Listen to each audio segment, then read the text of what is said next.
लेकिन आगे नहीं, मोबाइल आगे नहीं।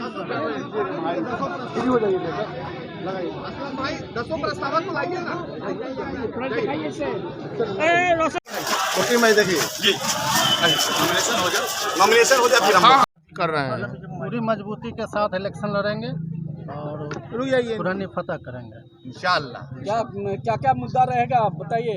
ये भ्रष्टाचार के विरोध और विकास के लिए मुद्दा करेंगे। लोग आपको भाजपा की बी टीम बता रहे हैं, क्या कुछ कहेंगे? ये उनकी मर्जी है, वो जो चाह रहे हैं कर बोल रहे हैं। हम लोग मजबूती से चुनाव लड़ रहे हैं और जीतेंगे इंशाअल्लाह। और मोकामा की तरह गोपालगंज मोकामा की तरह से वोट काटिएगा या कुढ़नी में जीत की भी उम्मीद रखते हैं? पूरे जीत रहे हैं हम लोग। तो क्या हम MIM गुजरात भी चुनाव लड़ रही है, MIM MCD भी चुनाव लड़ रही है। जब राष्ट्रीय जनता दल अपनी सिटिंग सीट नहीं चुनाव लड़ती है तो उस पर भी सवाल होना चाहिए, आखिर राष्ट्रीय जनता दल क्यों डर गई है। ये RJD की सीट थी, राजवल्लभ जी का कन्विक्शन होता है तो उनकी पत्नी को मिलता है, दूसरे जगह होता है अनंत सिंह जी को कन्विक्शन होता है तो उनकी पत्नी को मिला। लेकिन ऐसा क्या हुआ कि एक मल्ला समाज के नहीं दिया, हमने एक पासमानदा मुसलमान को दिया है। नीतीश जी पासमानदा की बात करते हैं, राष्ट्रीय जनता दल को अगर पासमानदा हिस्सैषी है तो गुलाम मुर्तजा साहब के लिए सपोर्ट करे, क्योंकि कुछ जो उनके कैंडिडेट है वो BJP से चुनाव जीते थे, BJP में मंत्री थे। मुर्तजा साहब वहाँ के मुकामी हैं, लोकल हैं और एक पासमानदा समाज को पूरे बिहार में पतित करेंगे। आज पासमानदा समाज का जो सही हक मिलता है वो नीतीश कैबिनेट में नहीं है और तेजस्वी के यादव के सिस्टम में नहीं है, तो हमने इसलिए MIM ने एक पासमानदा समाज के लोगों को दिया है। सिस्टम में नहीं है, फिर भी आपके विधायक वहाँ चले जाते तो चले जाते, कांग्रेस का भी MLA चला गया, शिवसेना का भी MLA चला गया। नीतीश जी के जब लोजपा खड़ा किया तो नीतीश जी को नींद नहीं आ रहा था। अरे लोकतंत्र है, अब कोई मीर जाफर बन जाए, कोई मीर सादिक बन जाए, कोई जयचंद बन जाए तो MIM क्या करेगी। हमने तो ईमानदारी से उनको जिताया था, सीमांचल की जनता के साथ उन्होंने धोखा किया है। हमारे पार्टी के जनरल सेक्रेटरी हैं इंजीनियर जो ऑर्गेनाइजेशन के इंचार्ज, सर इस पर बोलेंगे। मैं युवा प्रदेश अध्यक्ष हूँ। लड़कर हम BJP को फ़ायदा पहुंचा रहे हैं।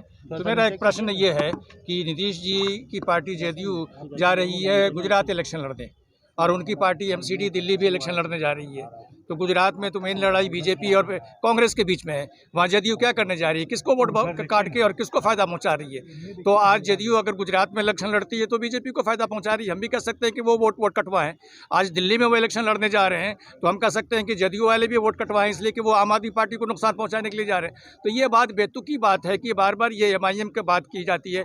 MIM की वजह से जो है BJP, हम अपनी लड़ाई लड़ते हैं, अपनी ताकत की लड़ाई लड़ते हैं। और दूसरी बात हमें बोल दे, MIM कोई छोटी मोटी पार्टी नहीं है कि MIM ऑल इंडिया पार्टी है। MIM इस देश के 15 राज्यों में इलेक्शन लड़ती है। मैं पूछना चाहता हूं कि JDU और राजद कितने राज्यों में इलेक्शन लड़ती है, एक राज्यों में या 2 राज्यों में, ज़्यादा से ज़्यादा 3 राज्यों में इलेक्शन लड़ती है। तो ये बड़ी पार्टी कौन हुई। आपके मेंबर हो सकते हैं कि बिहार में आपके मेंबर ज़्यादा असेंबली में हों, लेकिन हमारी पार्टी आपसे बड़ी पार्टी है, हमारा विस्तार ज़्यादा है, हम सारे बड़े आयाम में बड़े क्षेत्रों में इलेक्शन लड़ते हैं। इसलिए हम किसी के गुलाम भी नहीं है, हम किसी के बंधुआ मजदूर नहीं है कि कल ये कहते हैं कि हम जो है से वो आप राजद को वोट दे दीजिए या कांग्रेस को दे दीजिए या JDU को। हम किसी के, हम अपनी क़यादत को खड़ा करना चाहते हैं, अपनी लीडरशिप को खड़ा करना चाहते हैं, अपने को मजबूत करना चाहते हैं और कुछ नहीं। बस हमारी लड़ाई हमारी है, हमारी अपनी पार्टी है, हमारा अपना झंडा है और हमारी जो है से वो मेहनत है हमारी। इसलिए इस मामले में कोई कंप्रोमाइज़ नहीं है और किसी के हम ABCD नहीं है।